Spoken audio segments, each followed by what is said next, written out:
చిలుక నీ పలుకే బంగారంగా అష్టపదులే పలికే నీ నడకే వయ్యారంగా కలిసొచ్చేటి కాలాల కౌగిళ్లలో కలలొచ్చాయిలే కలలొచ్చేటి నీ కంటి పాపాయిలే కథ చెప్పాయిలే 1 వీక్కి సరిపడా అల్లం వెల్లుల్లి పేస్ట్ నేను సండే రోజే చేసి పెట్టుకుంటాను.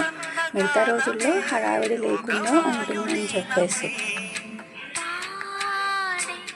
మరి పాడి ఎర్లీ మార్నింగ్ 2 కర్రీస్ చేయాలి అంటే ఇబ్బంది అవుతుందని నేనైతే ఇక్కడ 2 పచ్చళ్ళు అయితే చేసుకొని పెట్టుకున్నాను. ఇలాగా చేసుకొని పెట్టుకుంటే మార్నింగ్ ఒక కర్రీ ఈ పచ్చడితో బాక్స్ అనేది ఫుల్ అయ్యొచ్చు కదా.